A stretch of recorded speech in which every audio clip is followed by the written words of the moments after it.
ओम श्री परमात्मने नमः। अथ अष्टमोऽध्याय अक्षर ब्रह्म योग। अर्जुन उवाच किं तद् ब्रह्म किमध्यात्मं किं कर्म पुरुषोत्तमम् अधिभूतं च किं प्रोक्तो मधिदैवं किमुच्यते। अर्जुन कहले हे पुरुषोत्तम से ही ब्रह्म कौन, आध्यात्म कौन, कर्म कौन एवं अधिभूत क्या कहुचे, अधिदैव क्या कहते। अधिजज्ञ कथं कोत्र देहेऽस्मिन् मधुसूदन प्रणाय काले च कथं योऽसि नियतात्मभिः। हे मधुसूदन एठारे अधियज्ञ किए एवं सी ए शरीर किपरि अछंती तथा युक्त चित्त पुरुषंक द्वारा मरण काल आपण किपरि जानी हुंती। श्री भगवान उवाच अक्षरं ब्रह्म परं सोहा व्योध्योम्यत्तमुच्यते भूतभावो भवत्वरो विसर्ग कर्म संगीतः। श्री भगवान कहले परम अक्षर हेउछि ब्रह्म, स्वभाव बा निजर स्वरूप अर्थात जीवात्मा को आध्यात्म बोला जाए तथा प्राणी मानकर भाव उत्पन्न करुथिबा विसर्ग अर्थात त्याग ही कर्म बोली प्रतीत हुए। अधिभूतं क्षरो भाव पुरुषश्चाधिदैवतम् अधिजज्ञो हमेवात्र देह देह भूतांबर। उत्पत्ति विनाशशील समस्त पदार्थ हेउछि अधिभूत हिरण्यमय पुरुष अर्थात जहांकु शास्त्र में सूत्रात्मा हिरण्यगर्भ प्रजापति ब्रह्मा इत्यादि नाम रे कहा जाइछि। से हेउछन्ति अधिदैव्य। हे नरश्रेष्ठ अर्जुन एई शरीर मु वासुदेव ही अंतर्यामी रूप रे अधियज्ञ अटे। अंतकाले च मामेव स्मरन् मुक्त्वा कलेवरम् यः पश्याति समभावं यन्ति नस्तत्र संशयः। जो मनुष्य अंततः अंतकाल हेले भी मोते ही स्मरण करी देह त्याग करती से मोर साक्षात स्वरूप पाई जाती। एथिरे तिले मात्र संदेह नहीं। यं यं वापि स्मरन् भाव त्यजत्यन्ते कलेवरम् तं तमेवि वैति कौन्तेय सदा तद्भावभावितः। हे कुंती पुत्र अर्जुन यही मनुष्य अंतकाल जेउ जेउ भाव स्मरण करी शरीर त्याग करे से ताहा ही प्राप्त हुए, कारण से सबुबेले सेही भाव रे भावित होई रहता है। तस्मा सर्वेषु कालेषु मामनुस्मरयुध्य च मय्यर्पित मदबुद्धि मामे वैश्यस्य संशयम्। ओ अतएव हे अर्जुन तुम्हें सबु समय रे निरंतर मोते स्मरण कर एवं युद्ध मध्य कर। मोते अर्पण कर मनोबुद्धि रे एहिपरि युक्त होई गले तुम्हें निसंदेह मोते ही प्राप्त हब। अभ्यास योग युक्तेन चेतसा नन्यगामिन परमं पुरुषं दिव्यं याति पार्थानुचिन्तयन्। हे पार्थ परमेश्वर ध्यान अभ्यास रूपक योग रे युक्त होई अन्य आड़े जाऊ नथिबा चित्त द्वारा निरंतर चिंतन करुथिबा मनुष्य परम प्रकाश स्वरूप दिव्य पुरुषंकु अर्थात परमेश्वरंकु ही प्राप्त हुवन्ति।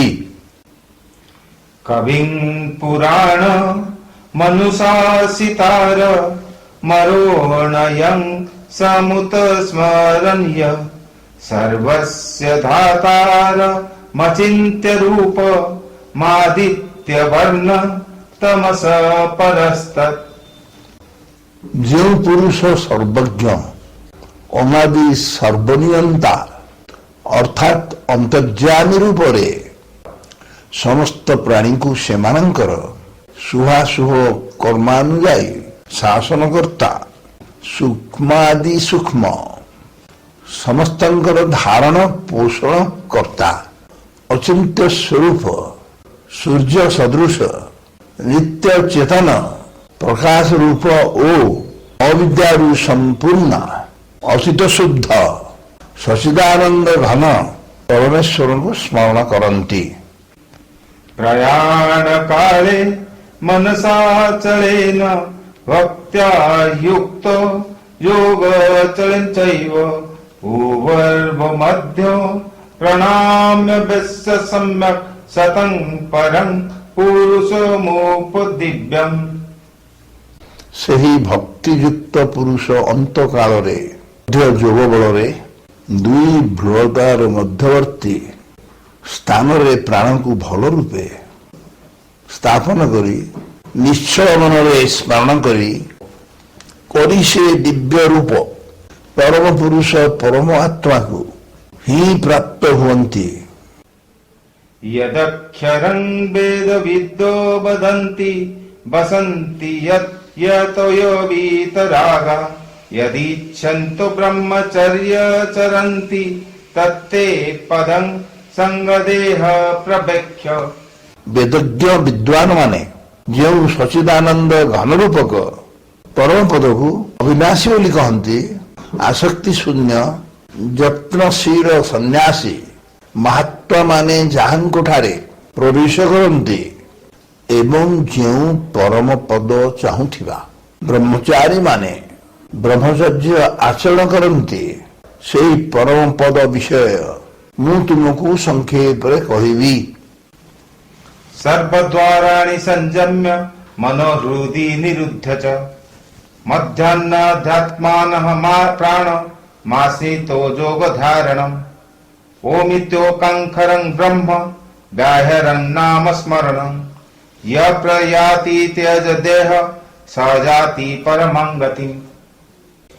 सकल इंद्रियर द्वारुद्ध करी तथा मन को हृदय स्थिर करी पुणी से विजित मन द्वारा प्राण को मस्तक स्थापन करी परमात्मा संबंधी जो धारण स्थित होई जो पुरुष ओम यही एकाक्षर रूपक ब्रह्म को उच्चारण करी करी एवं ताहार अर्थ स्वरूप मोते अर्थात निर्गुण ब्रह्म को चिंतन करी करी शरीर त्याग करती सही पुरुष परम गति प्राप्त होती। अनन्य चेता सततं यं स्मरति निश्चयः तस्यः सुलभः पार्थ नित्ययुक्तस्य योगिनः। हे अर्जुन जो पुरुष मो ठारे अनन्य चित्त होई सदा सर्वदा निरंतर मते अर्थात पुरुषोत्तम को स्मरण करती मो ठारे नित्य निरंतर युक्त होइथिबा सेही योगींक पाए मु सुलभ अर्थात मु तांको सहजरे प्राप्त हो जाए। मामुपेत्तो पुनर्जन्म दुःखारमय शाश्वतम् नामुदन्ति महात्मान संसिद्धि परमं गतः। परम सिद्धि प्राप्त महात्मा माने मोते प्राप्त हुई दुखर गृह रूपक क्षणभंगुर पुनर्जन्म प्राप्त हुवंती नहीं। आ ब्रह्म भुवन लोकः पुनरावर्तिनोऽर्जुन मामिप्योते तु कौन्तेय पुनर्जन्म न विद्यते। हे अर्जुन ब्रह्मलोक पर्यंत समस्त लोक पुनरावृत्ति अर्थात जो लोकों को गले किसी काल परे पुणी थरे संसार रे जन्म नेबा को पड़े किंतु हे कुंती पुत्र उसे प्राप्त हेले पुनर्जन्म हुए नहीं कारण मु कालातीत एवं से सबु ब्रह्मादि लोक काल द्वारा सीमित होइथिबारु अनित्य। सहस्र युग पर्यंत महर्यंत ब्रह्मणो विदु रात्रिं युग सहस्रांत त्योहराति बोधो जना।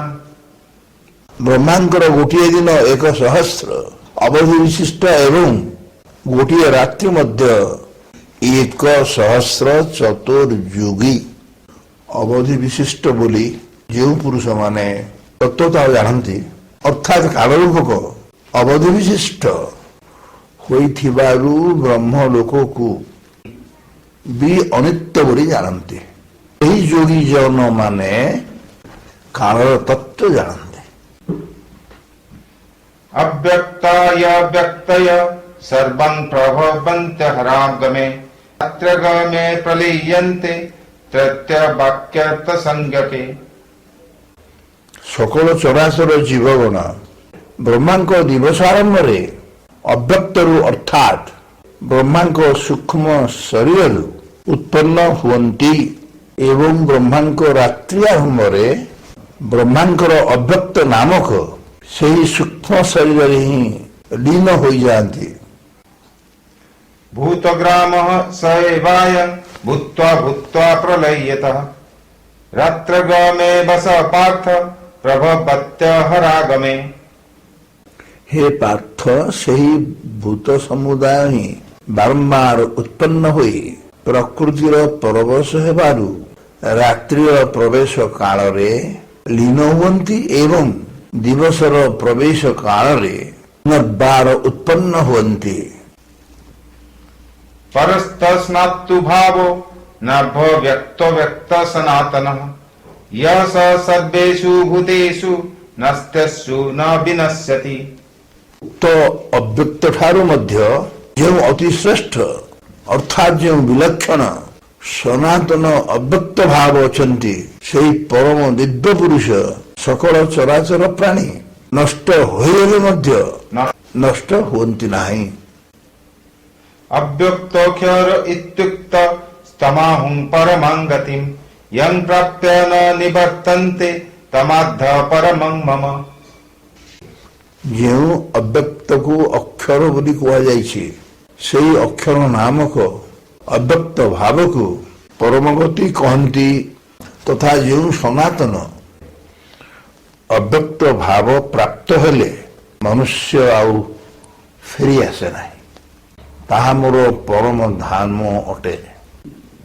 पुरुषः स परापार्थ वक्ता लभ्यन्ते स्तन्यन्या यस्यन्ते स्थानि भूतानि येन सर्वमिदं ततम्। हे पार्थ ଯେଉଁ ପରମ ଆତ୍ମାଙ୍କ ଅନ୍ତର୍ଗତ ହୋଇ ସକଳ ଜୀବ ଅଛନ୍ତି ଏବଂ ଯେଉଁ ସଚିଦାନନ୍ଦ ଘନ ପରମାତ୍ମା ଦ୍ୱାରା ଏହି ସମଗ୍ର ଜଗତ ପରିପୂର୍ଣ୍ଣ ସେହି ସନାତନ ଅବ୍ୟକ୍ତ ପରମ ପୁରୁଷ ଅନନ୍ୟ ଭକ୍ତି ଦ୍ୱାରା ହିଁ ପ୍ରାପ୍ତ ହୋଇପାରନ୍ତି। यत्र काले तु न वृत्ति मा वृत्तिं चैव जोगिनः प्रयातं यान्ति तत्कालं वक्ष्यामि भरतर्षभ। कालरे हे अर्जुन ଯେଉଁ କାଳରେ ଗଲେ ଶରୀର ଛାଡ଼ି ଯାଉଥିବା ଯୋଗୀମାନେ ଅଣଲେଉଟା ଅର୍ଥାତ୍ ପୁନର୍ଜନ୍ମ ହେଉନଥିବା ପ୍ରତିପ୍ରାପ୍ତ ହୁଅନ୍ତି ମୁଁ ସେହି ଦୁଇ କାଳର ଅର୍ଥାତ୍ ଦୁଇ ମାର୍ଗର କଥା କହିବି। अग्निज्योतिरः शुक्ल षण्मासा उत्तरायणं तत्र प्रयात गच्छन्ति ब्रह्म ब्रह्म विदो जनाः। ଯେଉଁ ମାର୍ଗରେ ଜ୍ୟୋତିର୍ମୟ ଅଗ୍ନିର ଅଭିମାନୀ ଦେବତା ଦିନର ଅଭିମାନୀ ଦେବତା ଶୁକ୍ଳ ପକ୍ଷର ଅଭିମାନୀ ଦେବତା ଓ ଉତ୍ତରାୟଣ 6 ମାସର ଅଭିମାନୀ ଦେବତା ଅଛନ୍ତି ମୃତ୍ୟୁ ପରେ ସେହି ମାର୍ଗରେ ଯାଇଥିବା ବ୍ରହ୍ମବତ୍ତା ଯୋଗୀମାନେ ସେହି ଦେବତାମାନଙ୍କ ଦ୍ୱାରା କ୍ରମାନ୍ୱୟରେ ନିଆଯାଇ ବ୍ରହ୍ମକୁ ପ୍ରାପ୍ତ ହୁଅନ୍ତି। धूमरात्रि सदा कृष्ण षण्मासा दक्षिणायनम् तत्र चन्द्रमसंज्योति योगी प्राप्त निवर्तते। ମାର୍ଗରେ ଧୂମାଭିମାନୀ ଦେବତା ରାତ୍ରି ଅଭିମାନୀ ଦେବତା କୃଷ୍ଣ ପକ୍ଷର ଅଭିମାନୀ ଦେବତା ଏବଂ ଦକ୍ଷିଣାୟନ 6 ମାସର ଦକ୍ଷିଣାୟନ ଅଭିମାନୀ ଦେବତା ଅଛନ୍ତି ମୃତ୍ୟୁ ପରେ ସେହି ମାର୍ଗରେ ଯାଇଥିବା ସକାମ କର୍ମୀ ଯୋଗୀ ଉପରୋକ୍ତ ଦେବତା ମାନଙ୍କ ଦ୍ୱାରା କ୍ରମଶଃ ଉର୍ଦ୍ଧ୍ୱ ଲୋକକୁ ନିଆଯାଇ ଚନ୍ଦ୍ରମାଙ୍କ ଜ୍ୟୋତି ପ୍ରାପ୍ତ ହୋଇ ସ୍ୱର୍ଗରେ ନିଜ ଶୁଭକର୍ମର ଫଳ ଭୋଗ କରି ସାରି ଫେରି ଆସନ୍ତି। शुक्ल कृष्णे गता ह्येते जगतः शाश्वते मते एकयायन वृत्त मन्यमया वर्तन्ते पुनः। କାରଣ ଜଗତରେ ଶୁକ୍ଳ ଏବଂ କୃଷ୍ଣ ଏହି ଦୁଇ ମାର୍ଗକୁ ଅର୍ଥାତ୍ ଦେବଯାନ ଏବଂ ପିତୃଯାନ ମାର୍ଗକୁ ସନାତନ ବୋଲି ଗ୍ରହଣ କରାଯାଏ। ଏହି ଦୁଇଟି ମଧ୍ୟରୁ ଗୋଟିକୁ ଧରି ଗମନ କଲେ नहीं ଆଉ ପ୍ରତ୍ୟାବର୍ତ୍ତନ କରିବାକୁ ପଡେ ନାହିଁ, ପରମ ଗତି ମିଳେ ଏବଂ ଅନ୍ୟଟି ଧରି ଗମନ କଲେ ପୁଣି ଫେରି ଆସିବାକୁ ହୁଏ, ଅର୍ଥାତ୍ ଜନ୍ମ ମୃତ୍ୟୁ ପ୍ରାପ୍ତ ହୁଏ। नैतश्नुता पार्थ जानन् योगा मुह्यति कश्चन तस्मात् सर्वेषु कालेषु योगयुक्त भवार्जुन। ହେ ପାର୍ଥ, ଏପରି ଭାବରେ ଏହି ଦୁଇ ମାର୍ଗକୁ ତତ୍ତ୍ୱତଃ ଜାଣିଗଲେ କୌଣସି ଯୋଗୀ ଆଉ ମୋହଗ୍ରସ୍ତ ହୁଅନ୍ତି ନାହିଁ। ତେଣୁ ହେ ଅର୍ଜୁନ, ତୁମେ ସର୍ବଦା ସମବୁଦ୍ଧି ରୂପକ ଯୋଗରେ ଯୁକ୍ତ ହୁଅ, ଅର୍ଥାତ୍ ନିରନ୍ତର ମୋର ପ୍ରାପ୍ତି ପାଇଁ ସାଧନାରତ ହୁଅ। वेदेषु यज्ञेषु तपस्सु चैव दानेषु यत् पुण्यफलं प्रदिष्टम् अत्योति तत् सर्वमिदं विदित्वा योगिं पर स्थानमुपत्ति चैत्यम्। ଯୋଗୀ ପୁରୁଷ ଏହି ରହସ୍ୟ ତତ୍ତ୍ୱତଃ ଜାଣିଯାଇ ବେଦପାଠ ତଥା ଯଜ୍ଞ ତପ ଓ ଦାନାଦି କର୍ମମାନଙ୍କରୁ ଯେଉଁ ପୁଣ୍ୟ ଫଳ ମିଳେ ବୋଲି କୁହାଯାଇଛି, ସେସବୁ ନିଃସନ୍ଦେହ ଅତିକ୍ରମ କରିଯାଆନ୍ତି ଓ ସନାତନ ପରମ ପଦ ପ୍ରାପ୍ତି ହୁଅନ୍ତି। ओम तत्त्ववित् श्रीमद्भगवद्गीतासु उपनिषत्सु ब्रह्म विद्यायां योग शास्त्रे श्री कृष्णार्जुन संवादे अक्षर ब्रह्म योग नाम अष्टमोऽध्याय।